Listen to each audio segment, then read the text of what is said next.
அனைவருக்கும் வணக்கம். அரசியல் களம் 2026 ரொம்ப சூடு பிடிச்சு போயிட்டு இருக்கிற இந்த காலகட்டத்தில் எனக்கு வந்து ஒரு கேள்வி. இந்த கேள்விக்கு யாராவது பதில் தெரிஞ்சா தயவு செஞ்சு சொல்லுங்க. ஏன்னா எனக்கு நான் அதை பத்தி ரொம்ப யோசிச்சு பார்த்துட்டேன். அந்த கேள்விக்கு எனக்கு பதிலே தெரிய மாட்டேங்குது. சூப்பர் ஸ்டார் ரஜினிகாந்த் அவர்கள், உலகநாயகன் கமலஹாசன் அவர்கள், மக்கள் நீதி மையத்தோட ஃபவுண்டர் சிஎம் ஸ்டாலின் அவர்கள், எக்ஸ் சிஎம் இபிஎஸ் அவர்கள், இன்னொரு எக்ஸ் சிஎம் ஓபிஎஸ் அவர்கள், நாடகவுடைய நிறுவனர் தலைவர் அண்ணன் சீமான் அவர்கள், பிசிகே உடைய தலைவர் திருமாவளவன் அவர்கள், அண்ணாமலை அவர்கள், பாஜகவுடைய முன்னாள் மாநில தலைவர், அப்புறம் இன்னாள் தலைவர் நயினார் நாகேந்திரன் அவர்கள், முன்னாள் கவர்னர் அம்மா தமிழிசை அவர்கள், கனிமொழி அவர்கள், உதயநிதி ஸ்டாலின் அவர்கள் அப்படின்னு எல்லாரும் நீங்க எடுத்துக்கோங்க. இன்னைக்கு வந்து அரசியல் களத்தில் இருக்கக்கூடிய எல்லாரும் போற இடத்துல எல்லாம் நின்று பத்திரிகையாளர் அவங்க வந்து கேள்வி கேட்கறாங்க, பத்திரிகையாளருக்கு பதில் சொல்றாங்க. இத்தனைக்கும் வந்து சூப்பர் ஸ்டார் அவர்கள் போன்ற மக்களுக்கு எல்லாம் வந்து அவங்க அரசியலே இல்ல, ஆனாலும் அவர்கிட்ட மைக்க நிற்கிறாங்க, அவங்களும் பதில் சொல்றாங்க. ஒரே ஒரு நபரை இந்த மாதிரி நீங்க பார்க்கவே முடியாது. அந்த நபர் யார் அப்படின்னு உங்க எல்லாருக்குமே தெரியும், விஜய் அவர்கள்.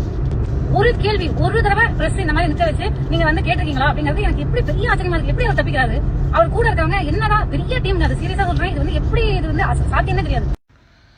ஹாய் வினோதினி மேம், உங்களோட பெரிய ஃபேன் தான். உங்களோட நிறைய காமெடி வந்து அவ்வளோ அப்ரிஷியேட் பண்ணி ரசித்து பார்த்துருக்கேன். அண்டு உங்களோட காமெடி சென்ஸுக்கும் உங்களோட காமெடி ஆக்டிங்க்கும் நான் மிகப்பெரிய fan. And you have a very amazing comedy sense. அதுக்கப்புறம் மேம், உங்கள் டவுட்டுக்கு நான் ஆன்சர் சொல்கிறத விட இதை பாருங்கள். ஐ திங்க் உங்கள் டவுட்டுக்கான ஆன்சர் ரங்கராஜ் பாண்டே சாரோட இந்த பதில் உங்களுக்கு கிடைக்கும்னு நினைக்கிறேன். பாருங்கள். ஸோ ப்ரெஸ்ஸை பார்க்கறதுக்கும் மக்களுடைய வாக்களை வாங்குறதுக்கும் ஏதாவது சம்பந்தம் இருக்குதா? நீங்க என்ன போலீஸா நீதித்துறையா? நீங்க உங்கள்ட்ட எல்லாம் பதில் சொல்லணுமா? நான் ஏதோ பொழுதுபோக உட்காந்துருக்கேங்கிறக்கா எல்லாரும் உட்காந்துருப்பாங்களா? நீங்க ப்ரெஸ்ஸை பார்த்தியா, எங்களை பார்த்தியா, பேட்டி கொடுத்தியா? கொடுக்க எம்ஜிஆர் பேட்டி கொடுத்துட்டு இருந்தாரா?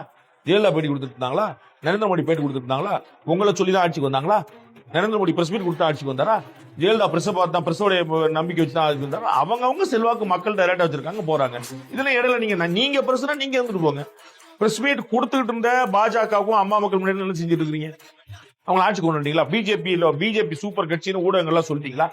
அம்மா மக்கள் முன்னாடி நல்ல கட்சி, நம்பர் 1 கட்சின்னு ஊடகங்கள்லாம் சொல்லிட்டீங்களா? அவங்க பிரஸ் மீட் நம்ம எப்ப கேட்டாலும் கொடுக்குறாரு, என்ன எப்ப பேட்டி கேட்டாலும் கொடுக்குறாரு, எப்ப பிரஸ் மீட் மைக்கு சொல்றாரு. அதனால நம்ம வந்து புறக்கணிச்சல போங்க பார்த்து தள்ளி விட்டது இல்ல. நம்ம அவர் சூப்பர் கட்சின்னு என்னைக்கா சொல்லியிருக்காங்களே? எந்த விடமா சொல்லியிருக்கீங்களா? அண்ட் அதே மாதிரி எனக்குமே சில டவுட் இருக்கு மேம்.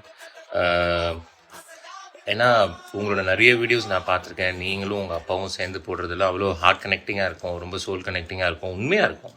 ஸோ நீங்களும் உங்கள் மனசை தொட்டு உண்மையாக அதுக்கு பதில் சொல்வீங்க அப்படின்னு எதிர்பார்க்குறேன். ஏன்னா நான் வந்து மக்கள் நீதி மையம் ஆரம்பிக்கும் போது ரொம்ப கூர்ந்து கவனித்து நிறைய விஷயங்களை பார்த்துருக்கேன். நீங்கள் ஏன் டிவியை உடைச்சிங்க, அதுக்கப்புறம் அதே டிவியை வந்து ஏன் ரிப்பேர் பண்ணீங்க, அதே டிவியில் அதே ப்ரோக்ராமை ஏன் மறுபடியும் பார்க்குறீங்க, அதுக்கு பேசாமல் பருத்தி மூட்டை குடோன்லேயே இருந்திருக்கலாம் அப்படின்னு எனக்கு ஒரு எண்ணம்.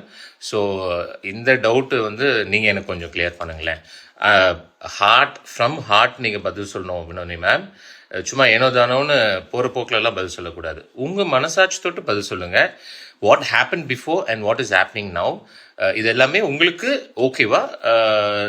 நீங்கள் இதுக்கு வந்து உடன்படுறீங்களா அப்படின்னு மட்டும் எனக்கு கொஞ்சம் தெரியப்படுத்துங்க. Thank you ma'am. And keep doing amazing work. And உங்களோட காமெடி சென்ஸ் மூலமாக எங்கள் எல்லாரையும் என்டர்டெயின் பண்ணுங்கள். Thank you ma'am.